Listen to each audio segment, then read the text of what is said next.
Salut tout le monde, j'espère que vous allez bien en cette presque mi-décembre, à la veille de nos fêtes. Je fais une nouvelle vidéo ce soir. Ça fait un petit bout que je voulais vous partager quelque chose, plusieurs mois en fait, puis je m'en sentais incapable. Et là, j'ai senti cet appel ce soir de le faire. Alors, je prends mon énergie, mon courage à deux mains. Donc, merci d'être compréhensif. Si c'est un petit peu long, n'hésitez pas à faire fast forward ou à l'écouter en plusieurs parties ou à l'écouter par segment. En tout cas, déjà, je vous remercie de prendre le temps à l'avance de l'écouter. Donc, c'est ça. Comme vous devez vous douter, ça a rapport avec ceci. OK. Et c'est ça, c'est que mon papa est décédé. Il était dans un centre de soins de longue durée à Longueuil à la mi-mars. Et malgré qu'il y avait des comorbidités, son moral allait très bien et malgré ses limitations physiques et de santé, il y avait un bon suivi, un bon personnel très gentil, dévoué qui s'occupait de lui et de tous les autres résidents. Je les remercie, c'est des anges, ces personnes-là. Et c'est ça. Donc, il y avait un bon moral, il allait quand même très bien. J'allais le visiter régulièrement, aux 3 semaines, au mois, aux 2 semaines, tout dépendant de l'énergie que j'avais. Et bon, après le début de ces mesures, il a décompensé très vite. Donc, j'ai senti le besoin de témoigner à la veille de son anniversaire, sous peu, dans quelques jours. Donc, il est décédé il y a 7 mois. Je vais vous faire juste un bref résumé de son parcours de vie pour que vous sachiez un petit peu quel genre de personne que c'était. Une personne combative et très résiliente. Donc, c'est ça. Écoutez, il est né en Jamaïque, mais très jeune, il est venu vivre ici. Il était venu vivre au Canada, à Montréal, en fait, au Québec. Et puis, c'est ça, je regardais mes notes de temps en temps pour rien manquer. Mais c'est ça, dès un jeune âge, en fait, dans la vingtaine, il y a eu plusieurs assauts de santé. Il est mort cliniquement dans la vingtaine, alors qu'il se faisait opérer pour une chirurgie mineure. Là, il y avait, je pense, un kyste à la prostate ou quelque chose comme ça. Puis il y a eu, pendant l'anesthésie, il y a eu trop d'anesthésiants, donc il est mort cliniquement.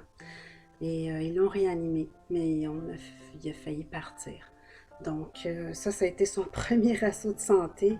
Puis, ben, c'est ça, écoutez, c'est un homme qui avait une bonne santé physique. C'est ça, quand il a commencé ses études en textile, ensuite il a étudié, il a été serrurier, il a eu son propre commerce, il a été préposé aux bénéficiaires à l'hôpital Charlemagne pendant 22 ans de sa vie, de nuit. Et je salue son courage. Il a fait plusieurs étages, la psychiatrie et d'autres étages, la gériatrie, mais particulièrement les urgences à l'hôpital Charlemagne. Donc, il était très aimé, très apprécié. Mon père, c'est un homme droit qui avait des belles valeurs. Et voilà, c'est sûr que, bon, tout au long de son parcours de vie, il était victime de racisme, mais il a toujours lutté, pour s'adapter. Et bien que c'est un anglophone de naissance, même s'il cassait son français, il a toujours fait l'effort de s'intégrer ici au Québec puis de parler le français, même si c'est un anglophone. Des fois, il nous faisait pratiquer ou apprendre l'anglais à la maison, mais sinon, même s'il cassait son anglais, son français, pardon, il se forçait de parler français, puis il a tout fait pour s'intégrer. Puis c'est un homme très courageux. Alors, c'est ça. Donc, c'est un guerrier, comme je vous dis, un combattant, un résilient. Puis, bon, ses parents, son père était dans l'Air Force canadienne. C'était un des premiers hommes noirs à être dans les Air Force canadiennes. Et il avait le diabète, il est décédé de ça à un jeune âge. Ben, je pense qu'il devait avoir même pas 50 ans, il devait être à la mi-quarantaine. Puis sa mère était dans le domaine de la mode. Ma grand-mère paternelle était une dame très fière, très courageuse, métissée, elle aussi d'un père anglais d'Angleterre et d'une mère aux origines espagnoles et arawak. Les 9 dernières années de sa vie atteinte d'Alzheimer, alors qu'elle était en santé toute sa vie, après avoir travaillé dans le domaine de la mode, elle s'occupait d'enfants, elle gardait à la maison 9, 10 ou 12 enfants de mères toxicomanes qui avaient des problèmes de crack. Elle avait son propre immeuble à Brooklyn, puis nous, on a vécu là 2 ans. Alors, toute petite, j'ai vécu là-bas. Puis, donc, elle gardait les enfants de ses mères monoparentales et toxicomanes pour leur venir en aide, les soutenir. Donc, une femme très courageuse aussi. Donc, ça, mes parents ont eu 3 beaux enfants, euh, mes 2 frères et moi. Puis, voilà, donc, c'est ça, c'est un homme bon. Tu sais, il n'a jamais trompé ma mère. Croyez-le ou non, messieurs, non, il n'en avait pas envie d'aller ailleurs parce que ça faisait pas partie de ses valeurs. Puis il était trop en amour avec ma mère. Donc, il avait des très belles valeurs. Puis il était très dévoué à sa famille, à ses amis, à ses collègues aussi. Il aimait beaucoup au travail. Tout au long de son travail de préposé aux bénéficiaires à l'hôpital Charlemagne. Donc, il était très apprécié, puis il faisait beaucoup d'activités hors du travail avec ses collègues, comme le curling, puis il s'impliquait toujours dans les activités. Alors, il était très attachant, puis c'est ça, c'était un vrai guerrier, puis bon, c'est ça, donc il y a eu plusieurs assauts de santé. Il y a eu, comme je vous dis, il est mort cliniquement à la vingtaine, puis quand il a pris sa retraite en 98, je crois, euh, il y a eu un sévère AVC. Il est resté paralysé d'un côté du corps, en fait, la jambe surtout, une jambe. Donc, mais il a été allé en réadaptation, puis il était très courageux, puis on l'a soutenu tout ce temps-là. Puis après, ben, c'est ça, il s'en est remis, puis bon, il a continué sa vie du mieux qu'il pouvait avec quelques séquelles, mais il était très dévoué à ce qu'il faisait. Donc, il était à la retraite, puis là, ben, il s'occupait disons, à faire des créations, vu qu'il avait été serrurier, il adorait les antiquités, comme ma mère d'ailleurs. Donc, il s'est mis à créer des objets utilitaires à partir d'objets antiques, puis de la serrurerie, des clés anciennes et tout. Alors, il était très créatif aussi. Puis, c'est ça. Donc, il y avait une conjointe, il était divorcé de ma mère, ça faisait déjà plusieurs années. Il y avait une conjointe pendant 25 ans, il avait toujours à son décès. Et puis,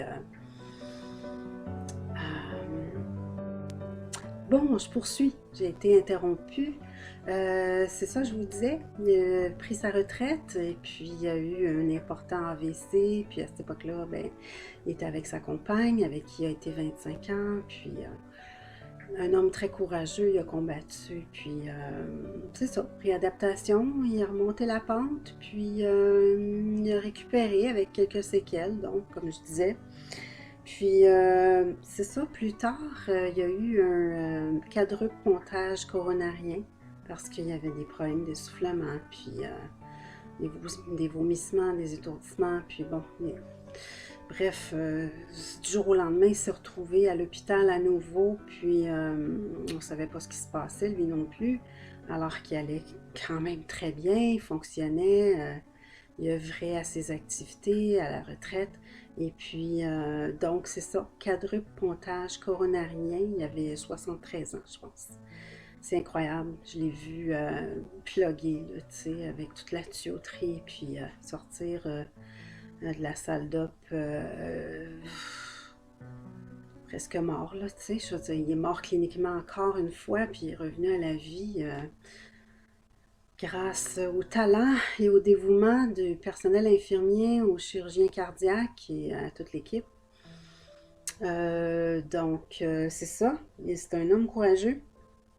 comme je vous dis, je lis mes notes. Mais c'est ça, fait que la vie s'est poursuivie. Puis, c'est ça, il a fait une mauvaise chute quelques années plus tard, là, une chute banale. Puis, il s'est blessé dans le cou. Puis, bon, il a eu des traitements. Et puis, il a récupéré. Puis, par contre, un an plus tard, faut croire qu'au niveau osseux, c'est ça, ça s'est dégénéré parce qu'il y a eu un diagnostic de sténose spinale au niveau sacré. Dans les mêmes années, il y a plusieurs personnes, j'ai été attentive, il y a plusieurs personnes qui ont eu ce problème-là. Et pas juste des personnes âgées, là, des personnes dans la cinquantaine, soixantaine. Donc, moi, évidemment, je suis curieuse et attentive. Et puis, là, c'est ça, c'est qu'un soir, en avril, c'était en avril, je crois, 2017, euh, il y a eu des douleurs extrêmes, vraiment. Mon père, il avait une grande capacité à tolérer la douleur, mais là, là c'était trop. Et j'étais chez lui, donc je l'ai accompagné 3 jours et la douleur s'intensifiait. Donc, on est obligé de le rentrer à l'hôpital d'urgence. Et puis, par la suite, ça n'a pas été long qu'ils l'ont transféré dans un centre de soins de longue durée. Donc,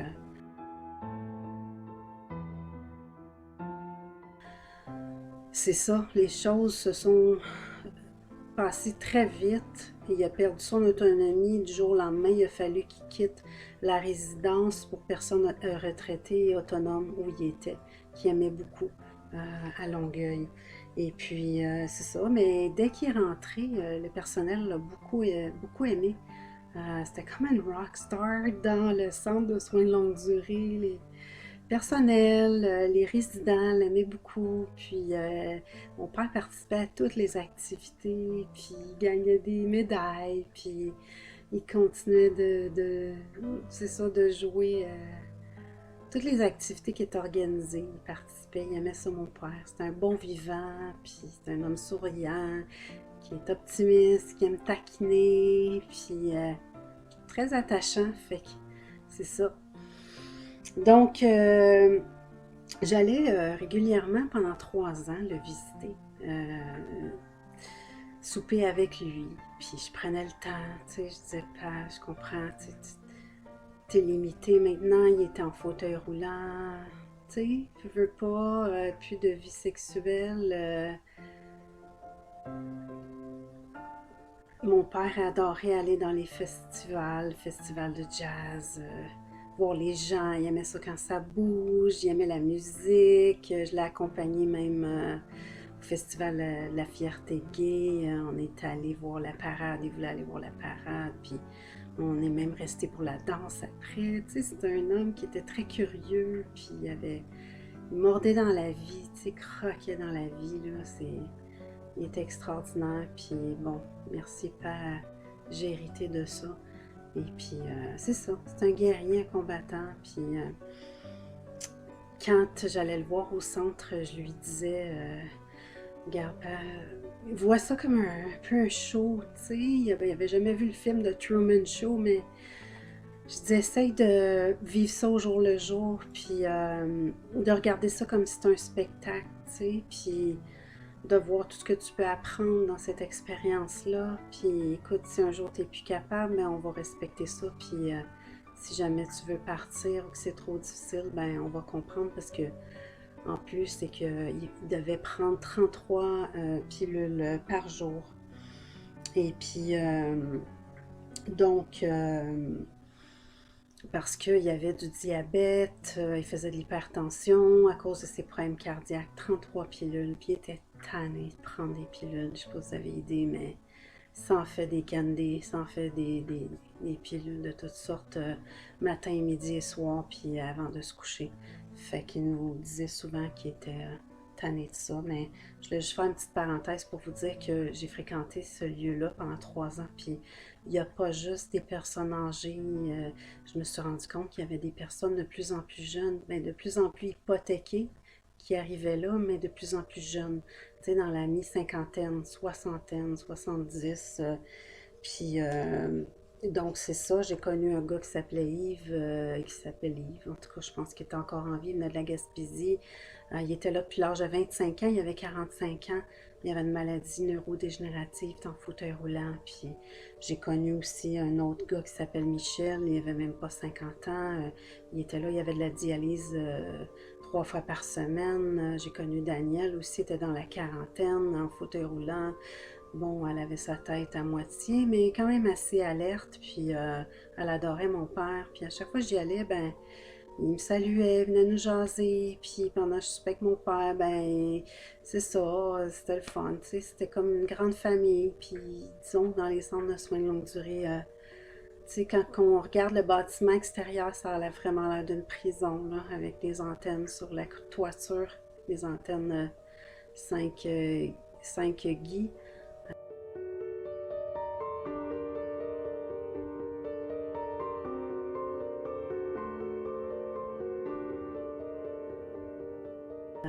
Il y en a qui vont comprendre ce que je veux dire, bref.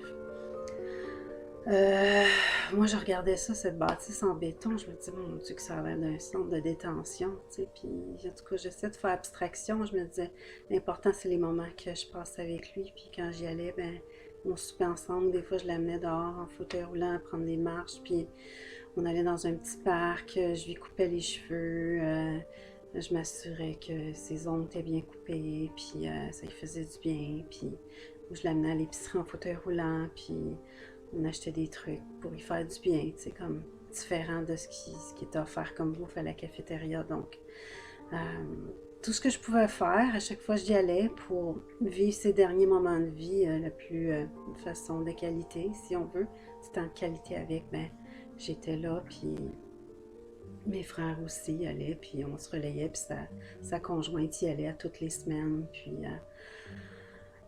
c'est ça, c'est un homme lumineux, c'est un homme rayonnant qui aimait faire des farces puis taquiner, c'est extraordinaire. Fait que tout ça pour dire que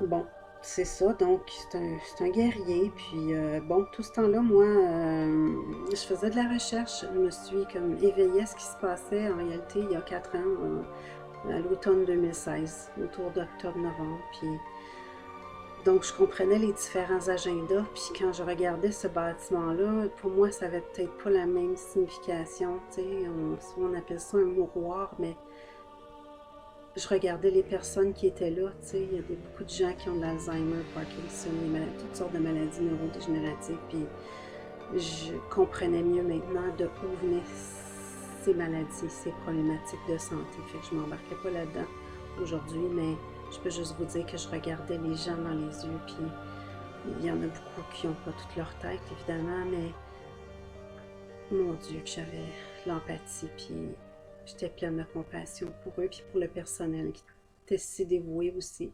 Euh, Mon père, il a eu la chance d'être dans un bon centre. Il y en a d'autres où les personnes âgées sont encore plus négligées, mais disons qu'il y a eu des bons soins et services. Fait que je préfère ne pas nommer le centre, mais bon, il n'y en a pas 10 000 à Longueuil. Donc, c'est ça, j'aurais aimé pouvoir le sortir quand même de là à l'époque, sachant ce qui s'en venait, tu sais, sans que ce soit de manière précise, je savais qu'il y avait des assauts qui s'en venaient contre nos personnes âgées, puis ça m'inquiétait, tu sais, puis j'essayais de sonner l'alerte à mes 2 frères, leur envoyer des courriels avec un petit peu d'infos pour essayer de les éveiller, puis je me dis, bon, ben là, ça touche quelqu'un de proche de la famille, peut-être qu'ils vont être plus attentifs, peut-être qu'ils vont lire ou faire des recherches par eux-mêmes, puis comprendre que la situation est urgente et particulière, puis peut-être qu'ils vont être plus soutenants, tu sais, comme... Parce que, évidemment, moi, en tout cas, tu sais, je ne veux pas parler en mal du tout, mais j'ai toujours été un petit peu la marginale, le mouton noir de la famille, puis là, ben, encore plus, donc...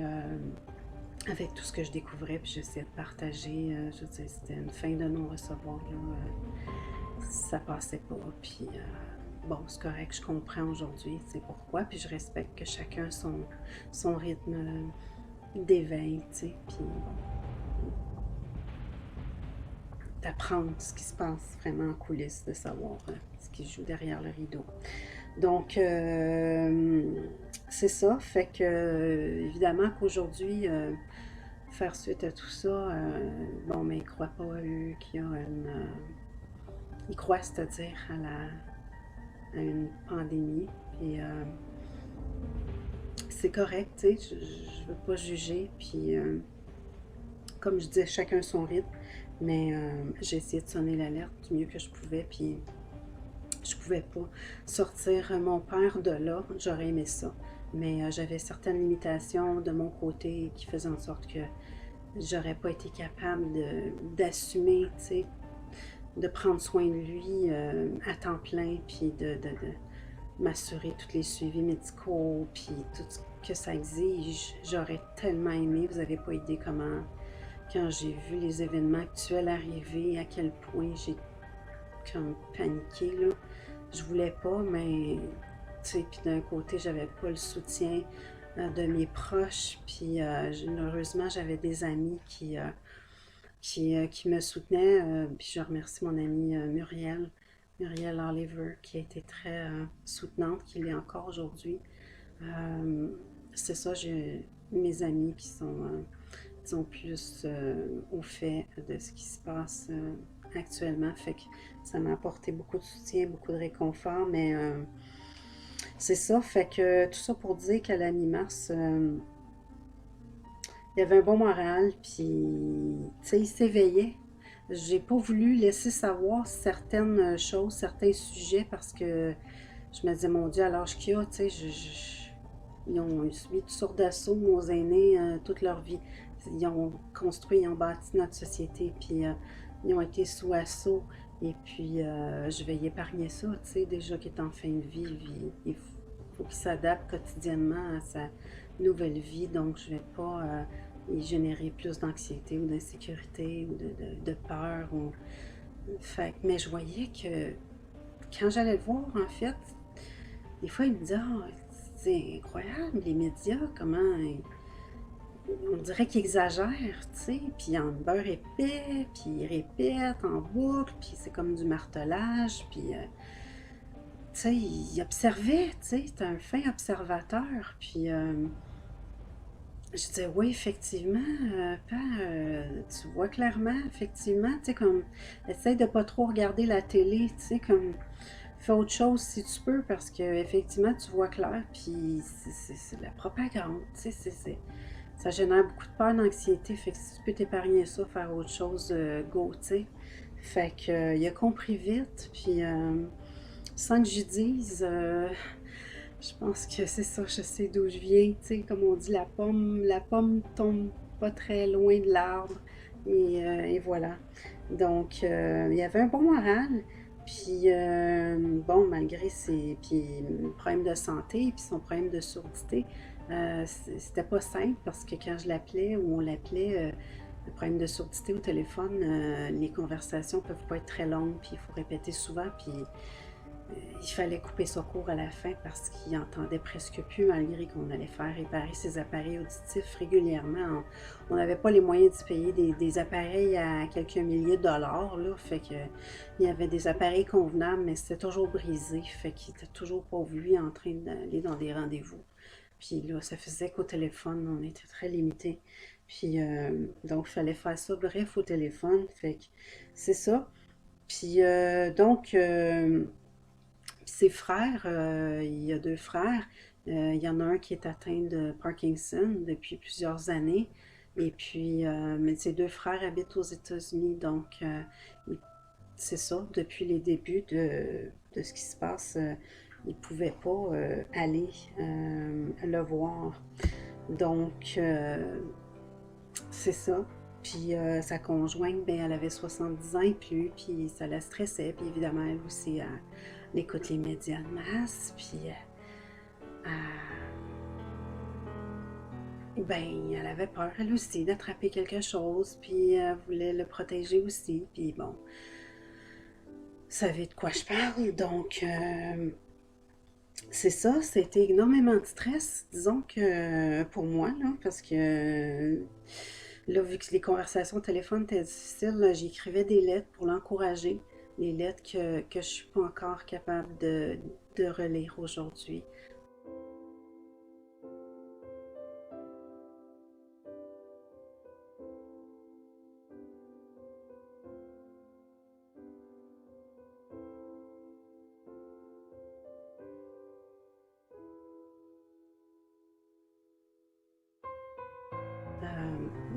J'essayais d'être optimiste, puis lui dire de focusser sur ce qu'il y avait de positif, puis de faire abstraction de tout ça. Puis bon. Mais mon père, c'était pas un homme nerveux, c'était un homme cool, c'était un homme. C'est ça, il était très calme, puis il s'énervait pas avec grand-chose, tu sais. Puis donc, c'est ça. Ensuite, bon, ils se sont retrouvés, plus de socialisation là-bas, plus d'activités. Même au début, ils devaient faire des activités par intercom. Il devait y avoir des conférences vidéo avec les familles. Puis là, c'était compliqué, la technologie, les tablettes, tout ça. Puis le technicien en loisir était dévoué, un amour, un ange, une soie. Il a tout fait ce qu'il a pu, pour essayer de garder les résidents en contact avec leur famille, leurs proches, leurs amis. Mais ça n'a pas été long qu'il a dû aller en quarantaine. Puis je pense que j'ai eu des nouvelles tantôt. Puis bon, je pense qu'il était sur le bord du burn-out. Puis je pense que devait voir ce qui se passait. Puis j'ai aucune idée, là. Je n'ai pas tous les détails, mais je sais juste que là, il est en congé. Puis les résidents, donc, n'ont plus d'activité. Donc, plus de socialisation, plus d'activité, plus de soleil, plus d'air frais. Plus accès à la terrasse, ni manger à la cafétéria, ni socialiser entre eux. Donc, imaginez-vous un petit peu comment moi je savais que ça allait affecter son système immunitaire. J'avais juste hâte que le printemps arrive, tu sais, parce que c'est au Québec, les contraintes, les mesures liberticides ont commencé à la mi-mars, puis j'avais hâte que le printemps arrive, qu'ils puissent aller sur la terrasse là-bas, puis juste prendre l'air frais, puis du soleil, parce qu'étant donné que, comme on sait, ils ont coupé la vitamine D à nos personnes âgées.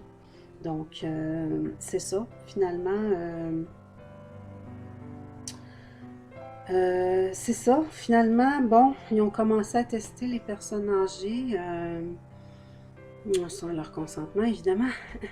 Test obligatoire, puis il a testé négatif à 2 reprises, et puis c'est ça, c'était négatif. Fait qu'à chaque fois que je parle au téléphone, je dis bon, ben, pas, inquiète-toi pas, tu sais, inquiète-toi pas, c'est pas pire qu'une grippe dans le fond, là, ils exagèrent les médias, puis moi, je fais des recherches au niveau des médias alternatifs, puis c'est comme tu voyais clair dans les médias, il en beurre épais, fait que j'essaie de le rassurer pour qu'il reste calme. Je me dis, si je peux faire baisser son niveau de stress, ça va peut-être aider, à défaut d'avoir sa vitamine D, puis le soleil, l'air frais. Puis moi, je m'assurais d'y faire parvenir toujours de la vitamine C pour le soutenir. Puis là, j'en avais envoyé dans cette période-là, puis ça s'est jamais rendu. Puis bon, en tout cas. Fait que finalement, peut-être une semaine plus tard, il a testé positif. Puis à partir de là, tout s'est passé très vite. Ça ne l'a pas stressé. C'est juste que nous, on a eu un appel, la famille, pour nous dire que on allait changer mon père, on allait sortir de sa chambre, de tous ses effets personnels. On allait mettre dans une chambre, mais pas de télé, pas de radio, pas rien finalement. Juste un lit, puis une chambre blanche. Donc, et puis qu'on ne pouvait pas aller le visiter. Personne ne pouvait aller le visiter, imaginez-vous un peu. Alors, c'est ça. Donc, la dernière conversation téléphonique que j'ai eue avec lui, après 5-10 minutes, je trouvais qu'il était confus.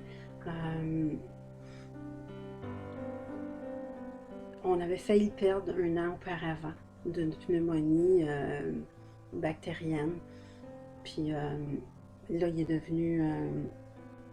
il était confus au téléphone un peu, tu sais. Puis je me suis dit, mon Dieu, le staff nous ont dit qu'il allait bien la veille. Puis là, tout d'un coup, il était confus. Puis c'est ça, il s'est évanoui au téléphone. Donc, c'est ça, je parlais avec, puis pouf, plus rien. Je suis restée 10 minutes pour savoir s'il allait revenir, tu sais. Je me suis dit, bon, peut-être une infirmière ou un préposé va rentrer dans la chambre, puis ils vont se rendre compte qu'il y avait quelqu'un au téléphone. Bref, la ligne a fini par couper, puis on a eu droit à une conférence vidéo. Il était mourant, dans le fond. On ne savait pas, mais il était dans ses dernières heures de vie. Puis, donc, il y a une conférence vidéo avec la famille. Puis, c'est un de ses frères. Je ne suis même pas sûre.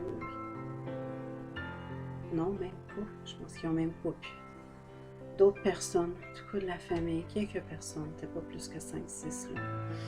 Puis donc c'est ça, fait que finalement ben ça reste comme ça, puis le lendemain on a reçu un appel comme quoi que dépérissait très très vite, puis il fallait que, bon, si quelqu'un pouvait se rendre à son chevet, évidemment, sa compagne ne pouvait pas y aller, ça l'insécurisait trop, puis je la comprends, on l'a pas jugée, là, on la respectait, puis ça la stressait, puis mes frères, ben, eux, ils ont des enfants, puis ils pouvaient pas faire, tu sais, l'organisation, ça allait trop vite, puis après faire la quarantaine, puis etc., puis moi, j'ai pas d'enfants, puis je me suis dit, c'est pas vrai que mon père va mourir seul, c'est pas vrai, là. C'est hors de question, je m'en fous, j'y vais au bat, puis let's go. Fait que j'ai une amie qui, en catastrophe, est venue me chercher, est venue me reconduire, puis je suis rentrée là, puis bon, il était effectivement transféré dans la zone chaude, qu'ils disent, dans, en tout cas, dans cet endroit-là. Puis donc j'étais masquée, gantée, visière, jaquette, toutes les précautions, le protocole. La seule chose, c'est qu'il faisait extrêmement chaud dans sa chambre. Il devait garder la fenêtre fermée, la porte fermée. Il faisait à peu près 46 degrés. C'était suffocant. Imaginez-vous un petit peu là, pleurer derrière un masque, les larmes, la morve, suffoqué, assis sur une chaise droite en métal. Il n'y avait rien d'autre. C'est ça. Je me suis dit, bon, ben, on est en guerre, let's go. Fais abstraction, tiens la main de ton père, pas de contact avec sa peau, pas pouvoir l'embrasser. Les gants de caoutchouc, la visière, déjà il y a un problème de surdité. Alors si j'y parlais de sa bonne oreille qui entend le mieux. Et puis je parlais fort, puis je répétais souvent que je suis désolée, pas ta conjointe ne pourra pas venir, puis tous tes enfants non plus. Je sais que c'était tes volontés, tes dernières volontés, mais ils ne pourront pas être là étant donné qu'ils ont des enfants, ils veulent protéger leurs enfants. Tu sais, je me disais, mon Dieu, qu'est-ce que je vais lui dire? Il faut qu'ils comprennent pour pas qu'ils attendent tu sais, de mourir, tu sais, d'attendre les voir avant de quitter, tu sais, de passer de l'autre côté. Fait que je me disais, il faut que je trouve une façon de laisser savoir, tu sais, qu'ils seront pas là, mais que je suis là pour lui, je lui tiens la main, puis évidemment, il était comateux, fait qu'il était sur la morphine de façon lourde, et puis mon père n'a jamais pris de drogue, d'alcool, fait que ça rentrait au poste, là, il donnait un cocktail pour libérer ses bronches, et puis la morphine, et puis pouf, ça n'a pas été long, hein, mais je sentais qu'il y avait des petits moments où qu'il y avait des petits malaises ou qu'il sentait ma présence probablement, fait qu'il essayait de se manifester, mais il n'y arrivait pas. Fait que vous n'avez pas idée à quel point là, ça a été infernal. Puis bon, ils ont mis de l'oxygène, puis tout ce que je pouvais entendre, c'était la bonbonne d'oxygène pompée à côté. Imaginez-vous un peu là, c'était juste ça. Assis sur une chaise en métal.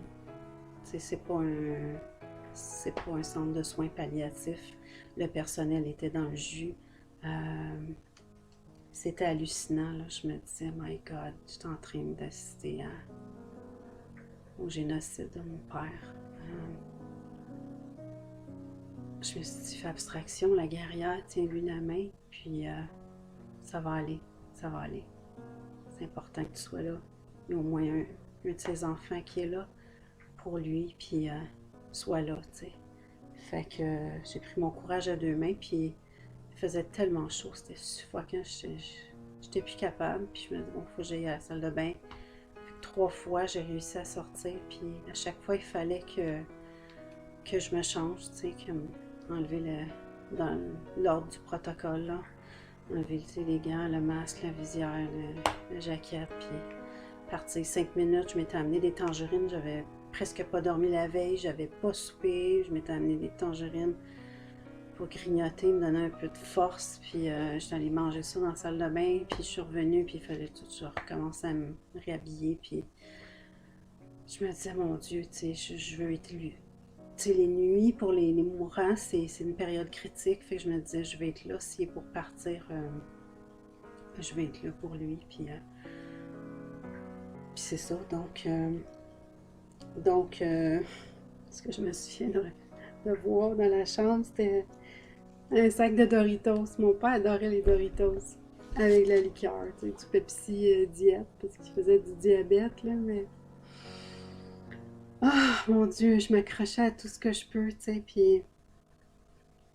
Fait que c'est ça, il y avait pas ses effets personnels, puis je me souviens que dans le corridor, de l'autre côté, il y avait deux chambres, puis il y avait, dans une chambre, il y a une madame qui faisait de l'Alzheimer, clairement, elle était assise dans son lit. Elle était confuse, mais je voyais qu'elle était physiquement en très bonne santé, là.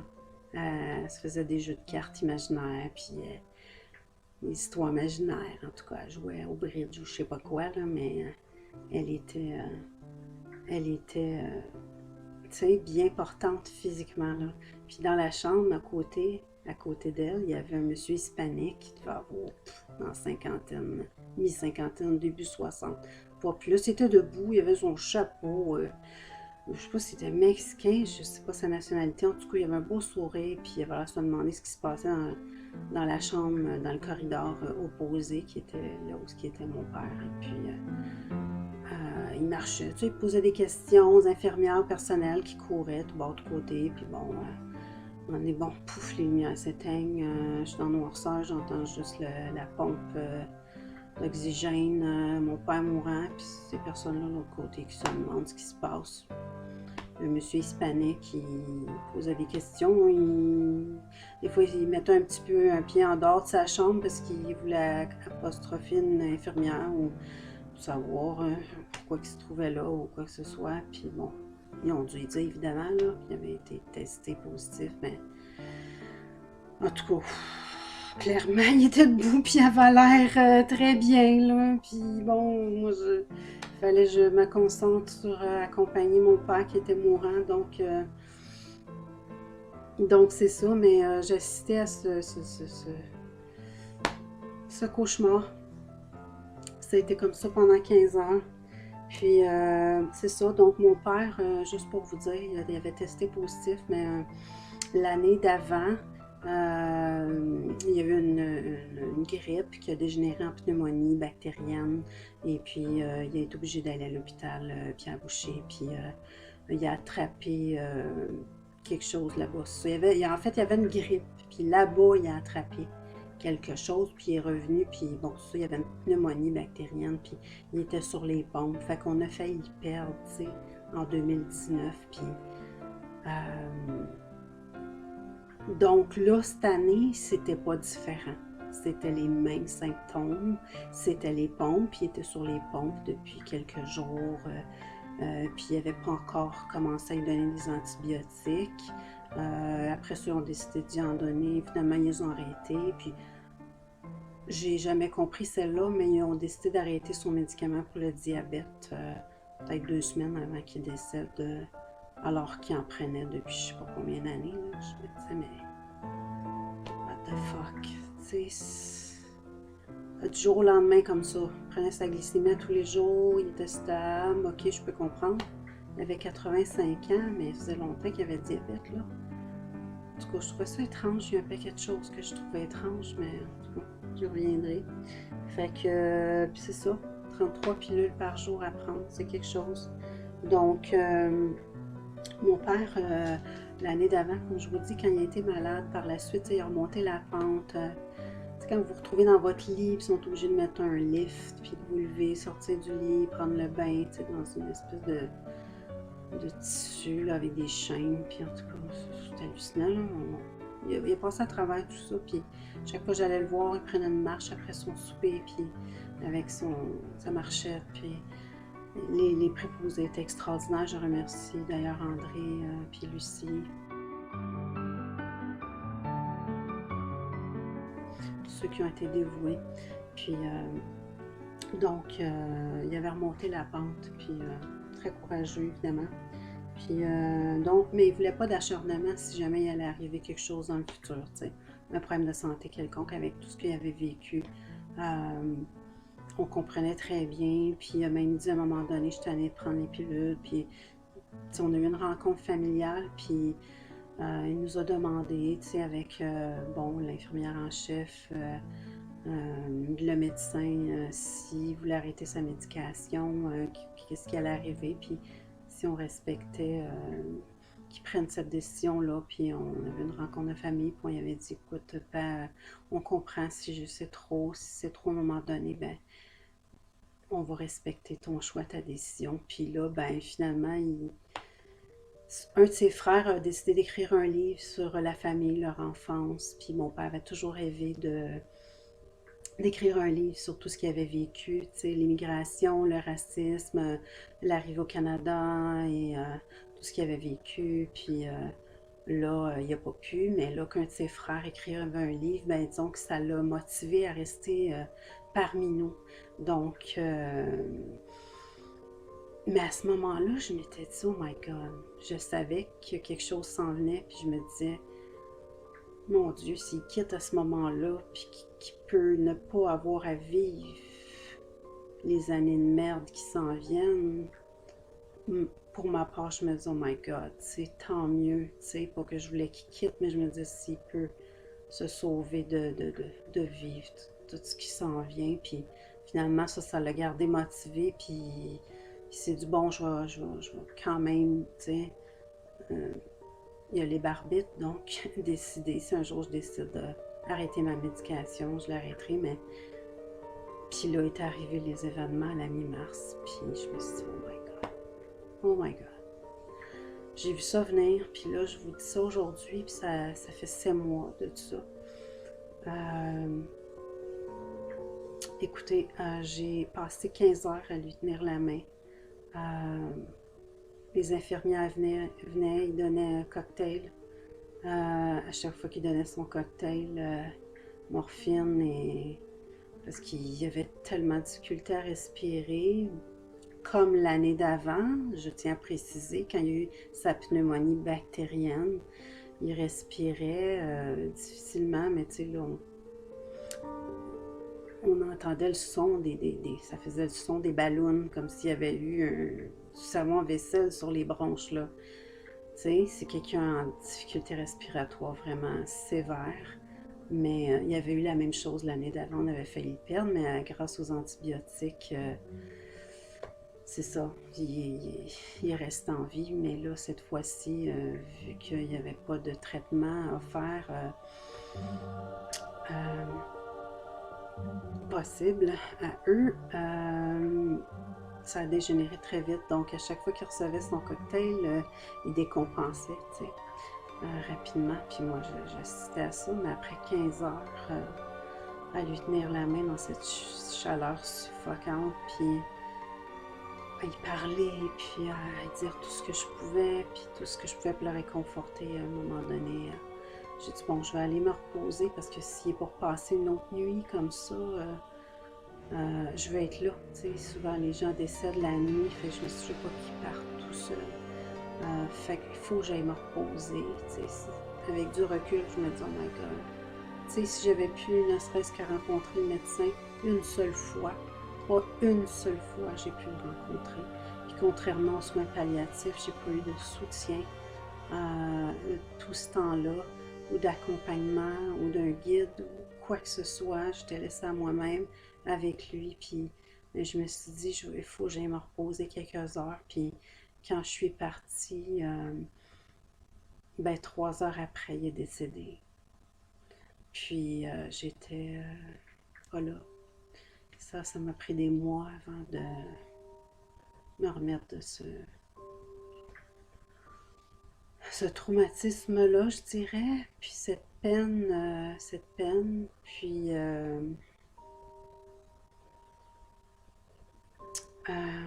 C'est ça. J'étais pas là, j'aurais aimé ça, être là, puis tenir la main quand il faisait son passage de l'autre côté. Euh, je trouve ça inhumain. Puis j'ai une famille qui est pas, qui a pas la même vision que moi de la situation. Donc, mais je me dis le jour où ils vont s'éveiller ou qu'ils vont comprendre ce qui se passe vraiment, imaginez un peu là, ces moments-là, on ne peut plus jamais les revivre, là, les récupérer.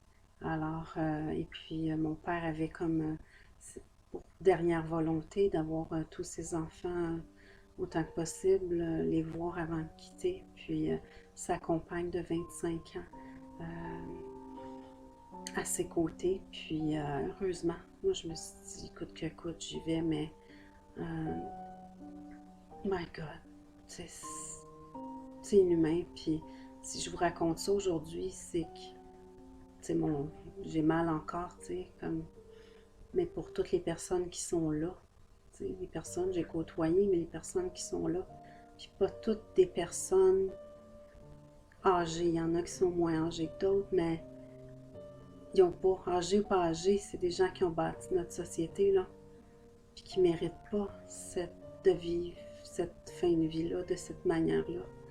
Fait que tout ça pour vous dire qu'il est décédé 3 heures plus tard. Alors, quand j'ai eu le coup de fil à la maison, j'ai décidé de retourner une fois qu'il était décédé. Donc, je regarde mes notes parce que je veux rien oublier, mais tout ça pour vous dire que c'est ça, il n'a pas pu avoir de visite d'un prêtre ou puis le personnel pleurait là, il venait me voir, puis il l'aimait tellement, mon père. Il était tellement attaché à lui, c'était une source d'un soleil dans le centre de soins longue durée. Puis c'est ça, les gens venaient me voir pleurer, moi je pleurais, je me reviens en arrière de mon masque, imaginez, c'est comme, je suis en train de suffoquer, puis j'étais comme, c'était surréaliste là, c'était un cauchemar, vraiment. Puis mais je vous raconte pas ça pour m'apitoyer, là, pour me faire prendre en pitié, pas du tout. Mais j'aurais aimé ça, pouvoir avoir la visite au moins une seule fois du médecin, tu sais. Puis j'y avais parlé au téléphone avec mon père décède, tu sais, du traitement d'hydroxy, je nommerai pas tout le mot, et azitro et zinc. Et puis, j'avais dit que je faisais beaucoup de recherches et il a été gentil, il a pris 15-20 minutes de jaser avec moi, mais je lui ai dit pourquoi est-ce que vous ne tentez pas ce traitement-là, ces personnes en fin de vie, de toute façon, ils vont mourir. Alors, pourquoi est-ce que vous ne tentez pas ça? J'avais dit, je vais vous apporter la documentation, je vais faire imprimer.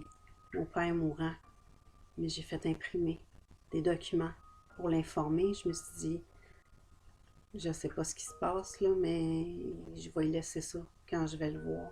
Puis tout le long que j'ai été là, j'ai jamais pu le voir. Je l'ai croisé juste quand je suis revenue au centre de soins de longue durée. Mon père était déjà décédé. Je lui ai remis les copies de tout ce que j'avais imprimé comme information.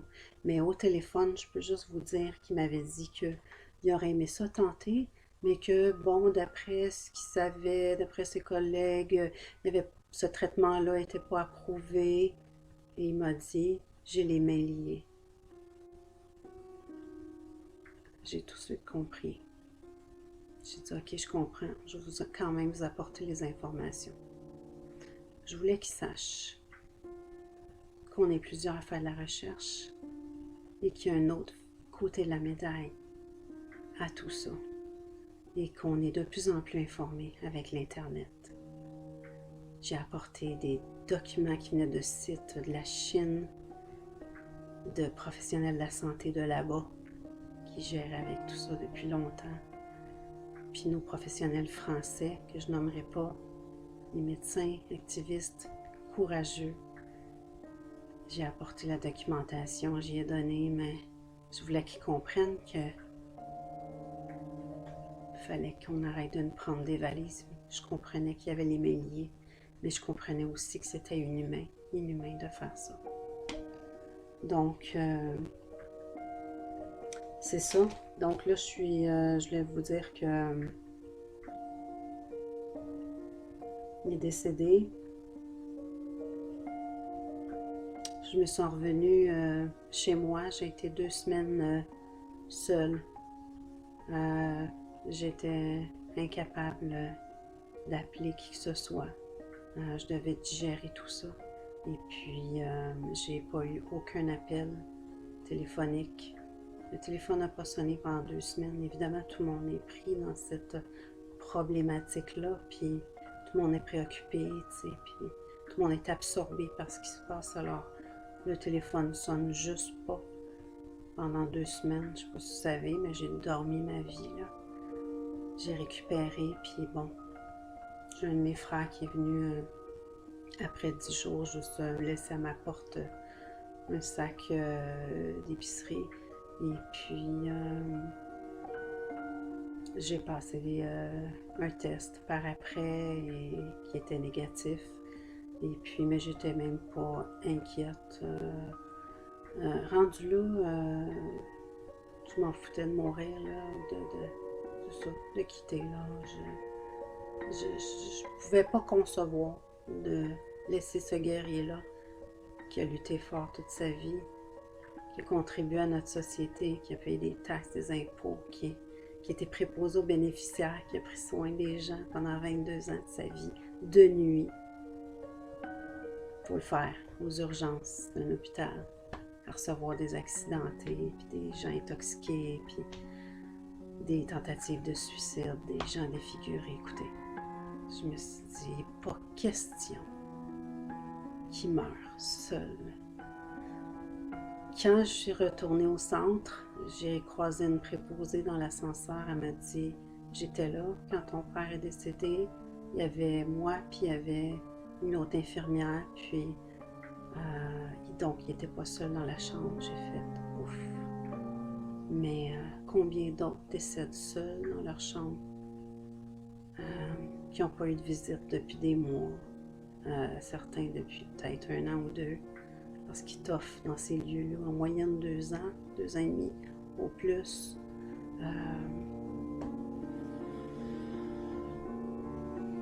J'ai croisé l'infirmière chef. Il était décédé, puis je sais pas, masqué, hein, mais il y a quelque chose que j'ai vu dans son regard, j'ai pas aimé. Bref, comme vous savez, les employés ont une prime COVID. Et j'en dirai pas plus, mais pas d'autopsie par après, évidemment. Hein? Pas de preuve. Mais je peux juste vous dire que peu de temps après, mes frères communiquaient avec moi pour me dire que, parce que mon père souhaitait être incinéré, puis il m'a dit qu'on ne pourrait pas avoir les cendres, imaginez-vous donc.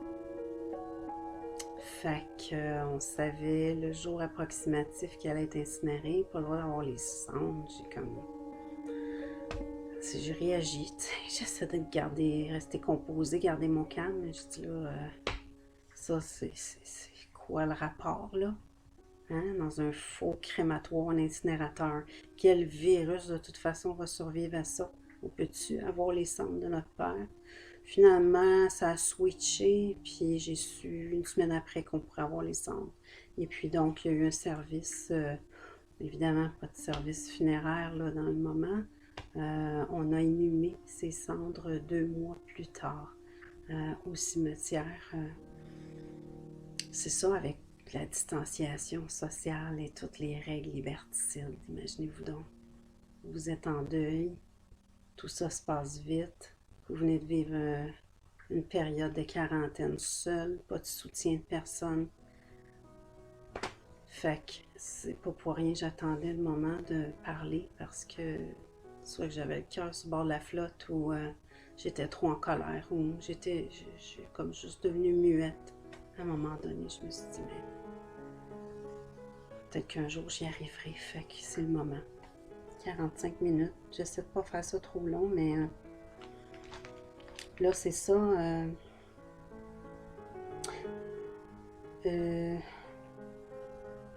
du temps de mes visites là-bas au centre, j'ai croisé une dame qui était très proche, une ancienne voisine. On était devenus amis.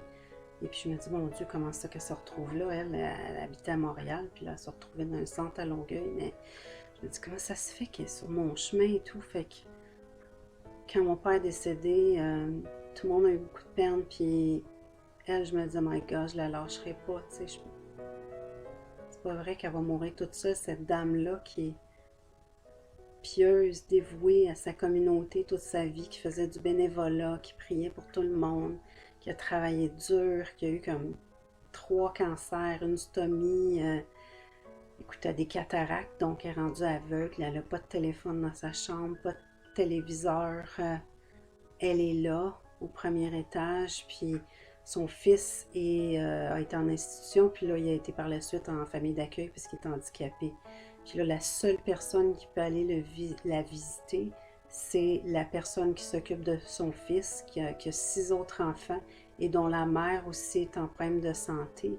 Il ne peut pas venir la voir, donc cette dame-là n'a pas eu de visite depuis très longtemps, depuis qu'elle est là en fait, sauf une fois où moi je suis allée la voir et puis je lui ai apporté quelques petites gâteries.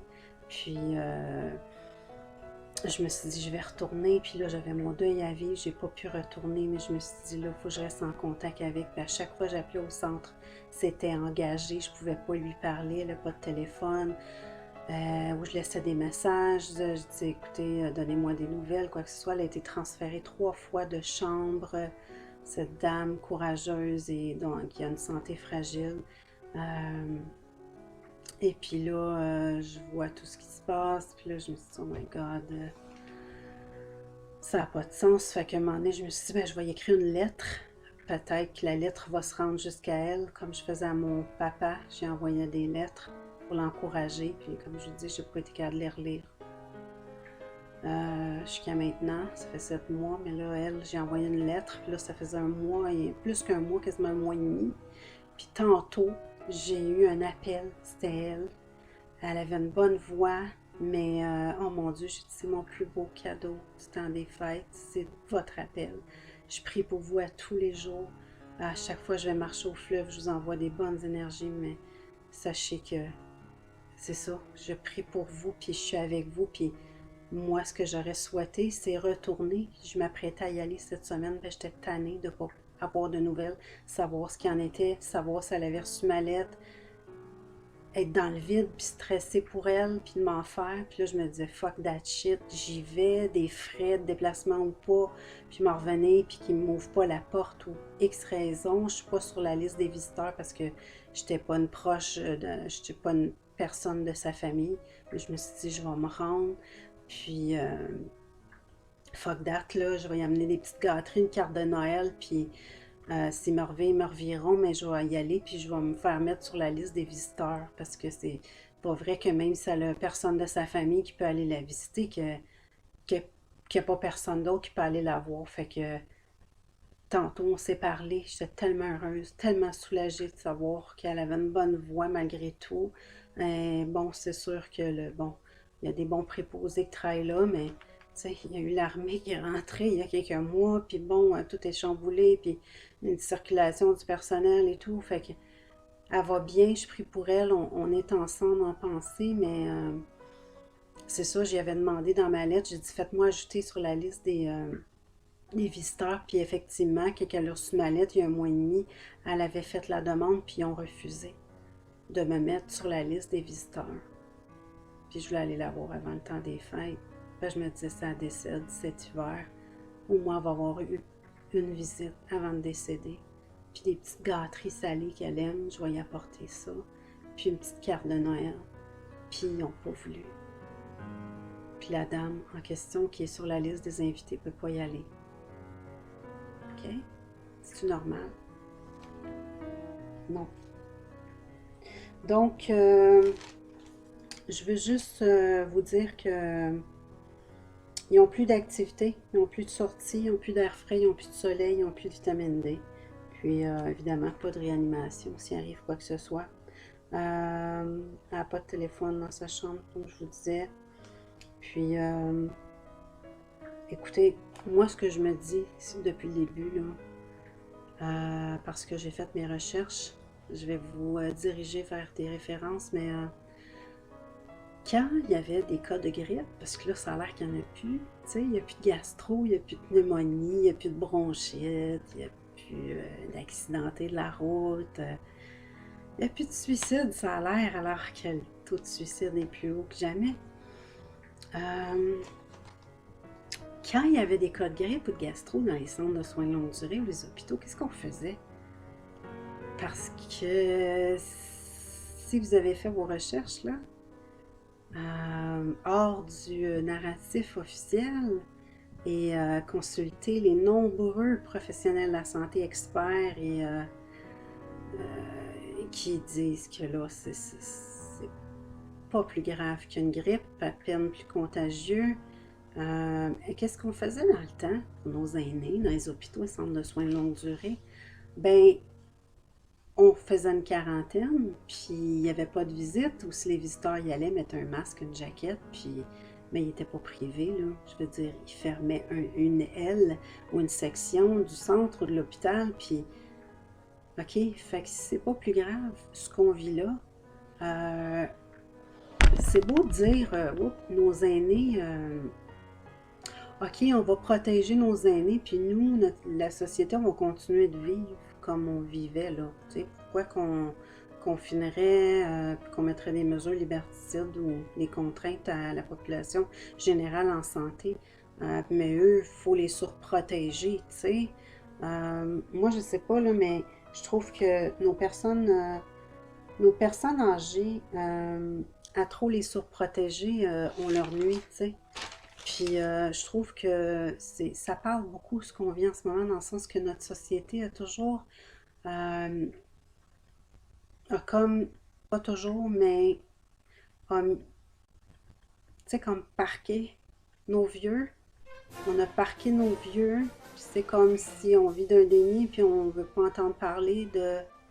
Là, on en parle un peu plus maintenant, là, de la négligence envers eux, puis des manques de soins, puis des manques de matériel, puis tout ce qui cloche, là, qui aurait dû être fait, alors qu'il y a des milliards de dollars qui ont été investis dans des domaines.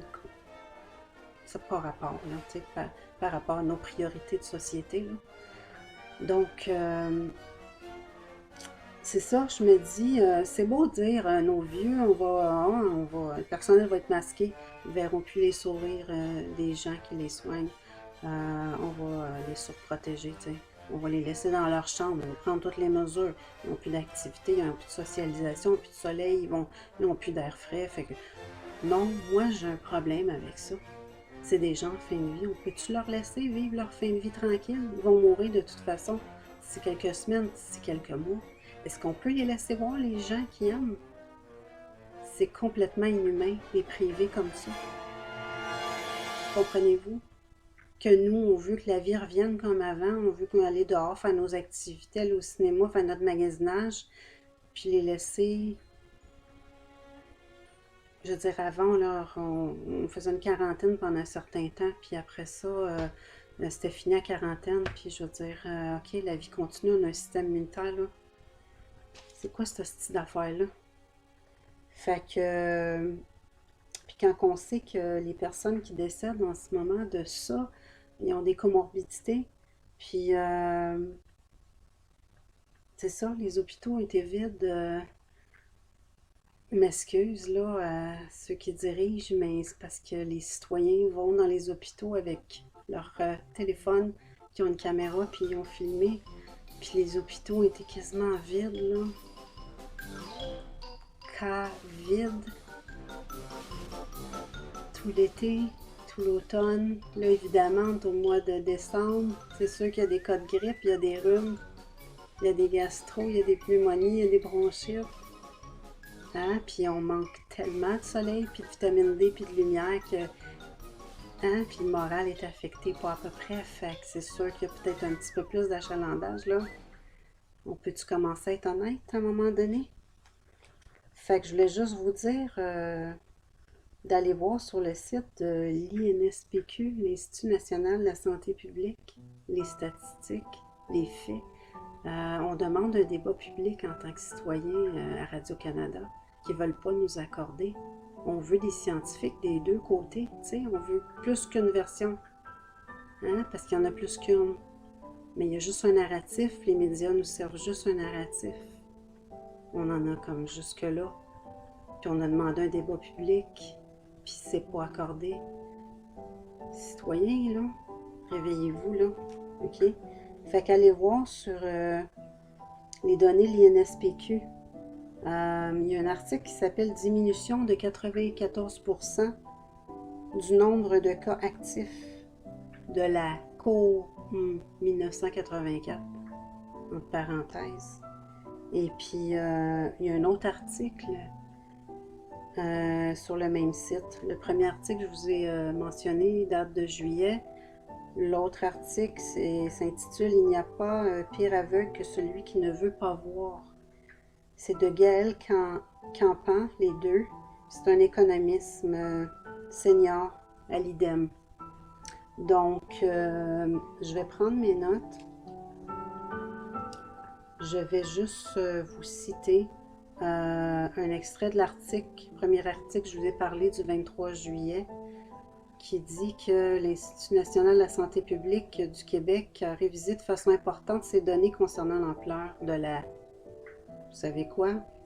Au Québec, et ces changements importants sont passés relativement inaperçus.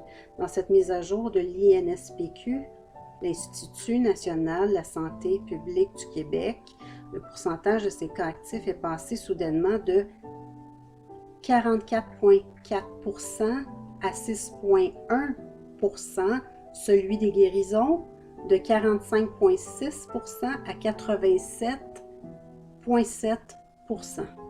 Et celui des décès est passé de 10% à 6%.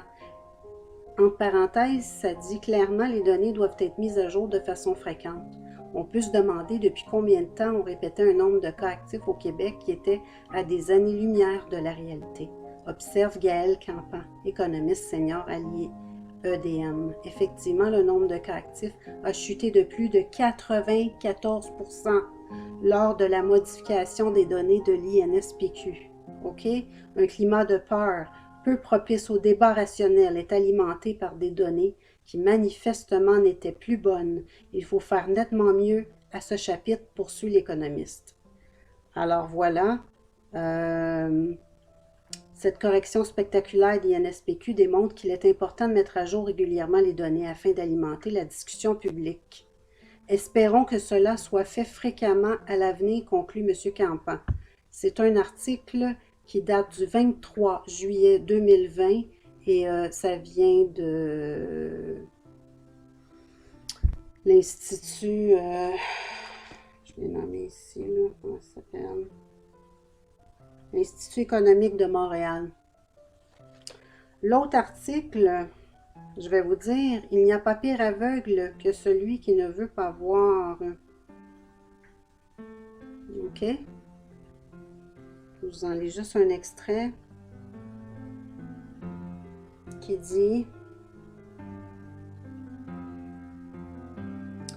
que c'est un virus qui discrimine énormément les populations âgées ainsi que celles déjà atteintes de maladies graves, comorbidités et celles dont le système immunitaire est amoindri. OK?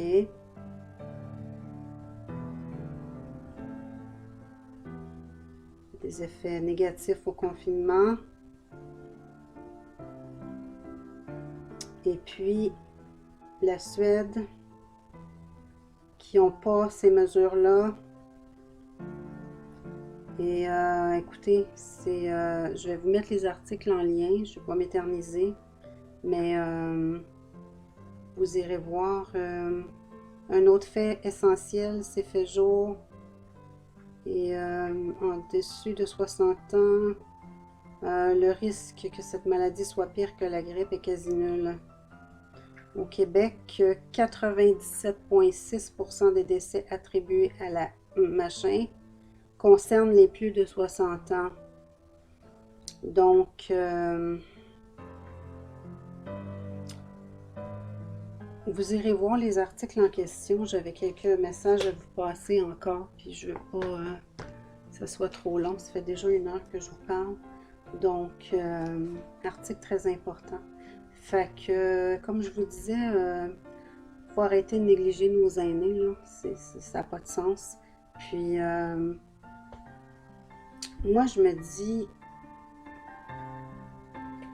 qu'on peut pas continuer notre vie comme si rien n'était. Puis, même si nous, on était démasqués, puis de distanciation, puis qu'on reprenait notre vie, on peut pas laisser nos aînés comme ça, sans voir leurs proches, les gens qui aiment en fin de vie, sans qu'on ait tenté un traitement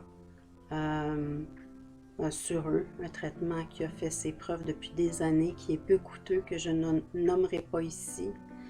Ça aurait épargné beaucoup de vies, ne serait-ce que de tenter. De toute façon, ces gens-là sont sur le point de mourir ou vont mourir de toute façon, fait que même s'il y avait un risque d'effet secondaire, si, tu sais, les droits, les libertés de choisir, si on avait pu leur demander, est-ce que vous seriez prêt à ce qu'on essaie un traitement sur vous? Je parle pas d'une piqûre, là, je parle d'un traitement qui est connu. Est-ce que vous accepteriez de prendre le risque? Peut-être si on avait donné la possibilité à ces gens-là ou à leur famille, si la personne n'a plus toute sa tête pour prendre ses décisions, choisir, tu sais. Mais non, c'est dictature sanitaire. On vous impose ça, vous faites ça, vous fermez vos gueules, puis that's it. C'est inacceptable. Donc, mon Dieu, je suis en train de... J'ai faim, j'ai pas soupé. Donc, on peut-tu leur foutre la paix à ces gens-là? Ils sont en fin de vie, on peut-tu leur laisser vivre leur fin de vie, comme je disais tantôt? Puis, les centres de soins de longue durée, là, les CHSLD, c'est pas des centres de détention. C'est pas des prisons, entre vous et moi. Fait que, pourquoi qu'on laisse faire ça? Tu sais, est-ce qu'on peut les laisser vivre leurs derniers jours tranquilles, respirer, voir le sourire des gens, voir la visite de leurs proches, prendre l'air, des rayons de soleil avant qu'ils meurent? Je devrais même pas avoir posé cette question-là. Il me semble que poser la question, c'est y répondre. Mais nos dirigeants sont plus à l'écoute. Sont plus à l'écoute du tout des demandes de la population. Tu sais, que ce soit les commerçants, toutes les petites entreprises qui ont fait faillite ou les gens qui se sont suicidés, qu'on n'a pas écoutés. Tu sais? Fait que, moi, je sais pas, mais je vous dis, parlez, tu sais. Parlez, témoignez, faites des vidéos. Restez anonyme s'il faut. Mais parlez, gardez pas le silence. Les professionnels de la santé, les avocats, les gens du milieu hospitalier, les ambulanciers, les policiers. Maxime Ouimet est sorti. Il est très courageux, je le salue. Il a dénoncé les injustices, puis nos droits, nos libertés qui sont enfreints, qui sont bafoués. Très courageux. Tu sais, je me dis, votre chèque de paye, tu sais. Puis ces gens-là, je suis consciente, vous avez une prime. OK, mais votre chèque de paye, tu sais, on a acheté votre silence. Vous restez silencieux pour l'argent, pour la paye, pour les bénéfices marginaux, là, pour le plan de retraite, ou êtes-vous conscient qu'on est en train d'hypothéquer nos enfants, tu sais, que c'est un... J'ose même pas dire le mot, j'ai été tellement censurée. Commence par G, nos personnes âgées. Puis là, nos enfants qu'on hypothèque, hein, en nous faisant croire que c'est pour notre bien. Ben oui. Fait que, tu sais, dans quel monde voulez-vous que nos enfants vivent, vos enfants? Moi, j'en ai pas. Je lutte pour nos aînés, je lutte pour vos enfants, je lutte pour nos écosystèmes. Moi, je suis venue ici, j'ai choisi cette mission de vie pour défendre les plus démunis, défendre les gens qui n'ont pas de voix, les gens qui sont dans leur lit en ce moment dans ces centres-là, ou isolés, dans les résidences privées ou de retraités, autonomes, semi-autonomes, peu importe.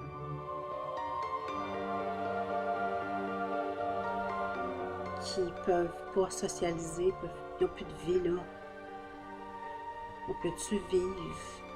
On peut-tu vivre notre humanité?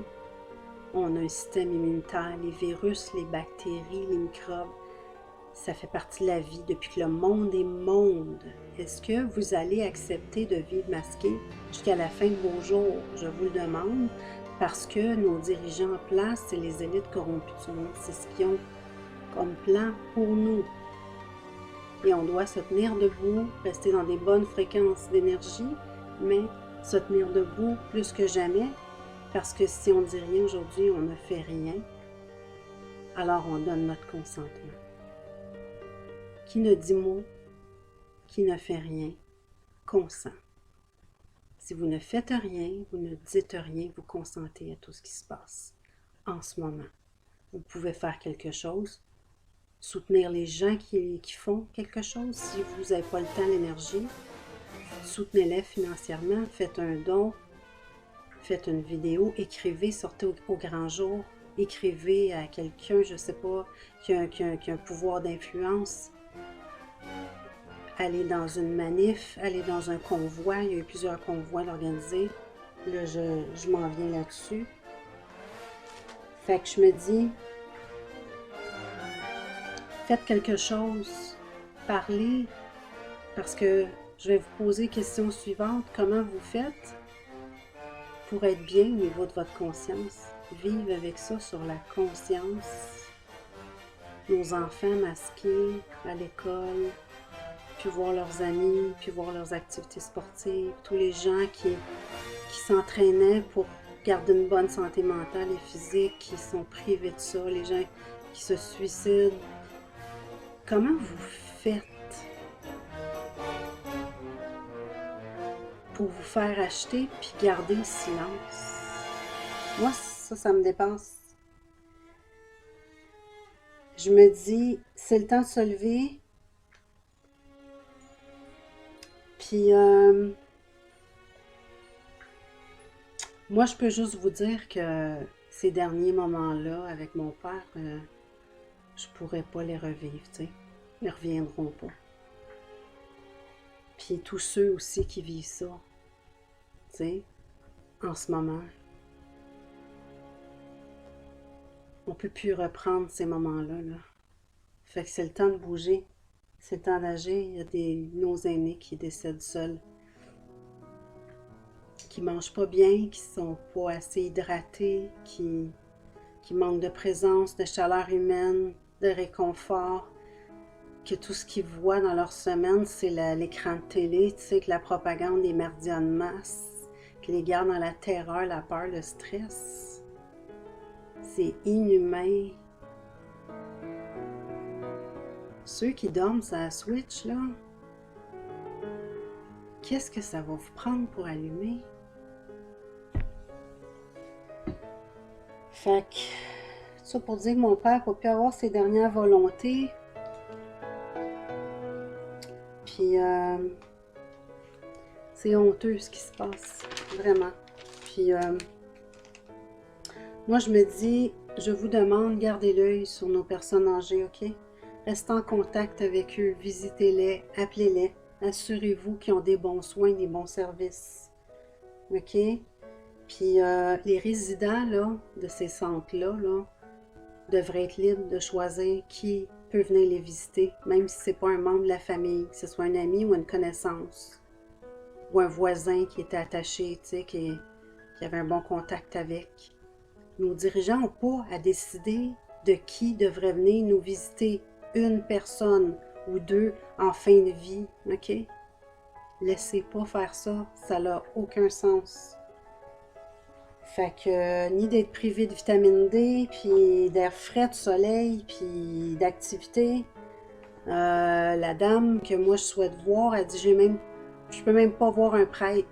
Tu sais, je disais, y a-tu encore le technicien des activités, des loisirs qui est là? Elle dit non, il est plus là, t'es en burn-out, puis Mais j'ai dit c'est dommage parce que lui, je sais qu'il est proactif puis il aurait pu faire organiser genre une messe à distance avec un écran. Puis pour les gens qui ont de la foi puis qui ont besoin de se recueillir, écoutez là, c'est inhumain. On manque d'empathie en salle en tant que société là. Puis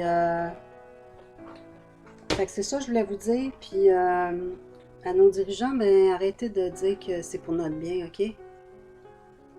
Arrêtez les médias de manipuler nos perceptions, puis de faire le brainwash, la programmation mentale. Hein? Institut Tavistock, CIA, on sait d'où ça vient, ces programmes-là. Hein? De nos manipulations, nos perceptions, nos émotions, nos actions. Hein? C'est toutes des stratégies là, très pointues, puis à cette heure, on a compris, là, on sait comment vous faites pour nous manipuler. Puis nos médias de masse, c'est rendu le haut-parleur de nos dirigeants, puis que, bon, regarde, ça fait le tour, là.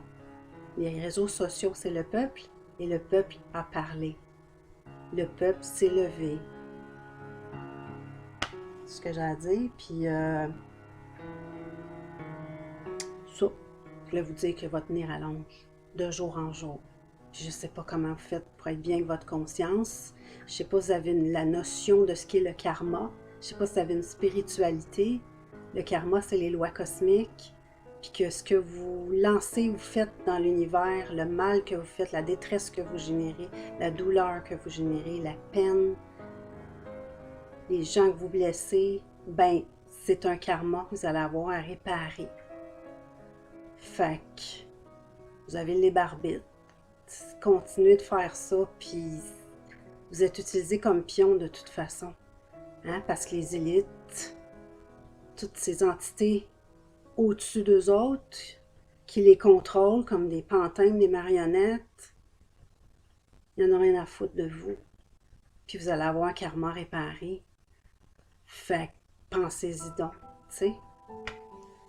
Fait que c'est ça. On vous croit plus.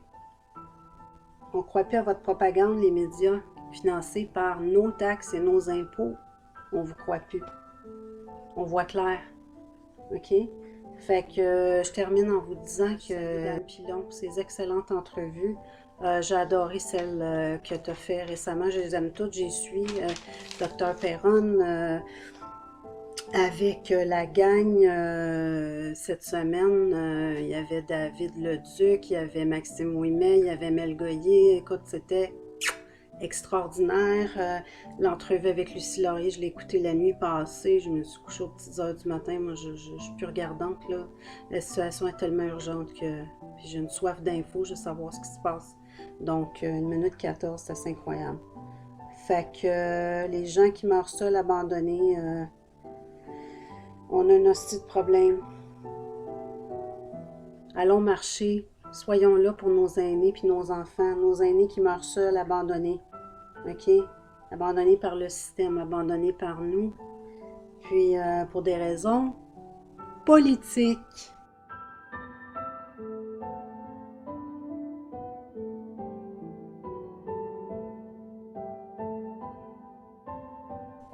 Donc, c'est ça que je voulais vous dire. Et en terminant, j'ai fait cette vidéo à la mémoire de nos aînés.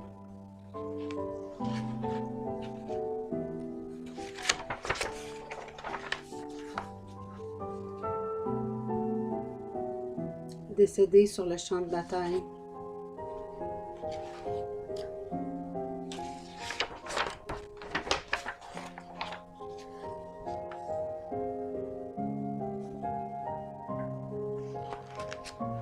Victimes de cette guerre en cours. Puissiez-vous reposer enfin en paix. Et j'ai fait cette vidéo pour dénoncer ces décisions politiques liberticides. Décisions qui profitent, les élites qui contrôlent ce monde, qui en ont rien à foutre du peuple. J'ai fait ça à la mémoire.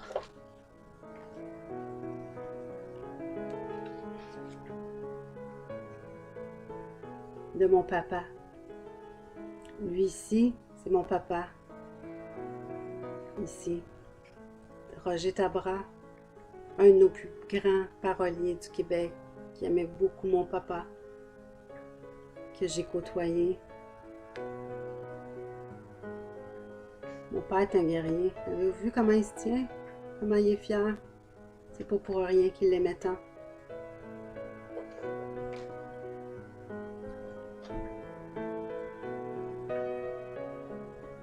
Et il est ici. C'est ses cendres. OK?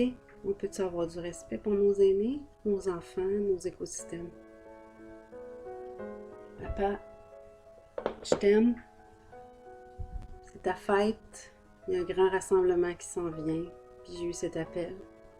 J'ai fait cette vidéo, puis j'espère qu'elle va résonner. Ouais. J'ai quelques personnes parmi vous. Puis si c'est le cas, merci de la partager.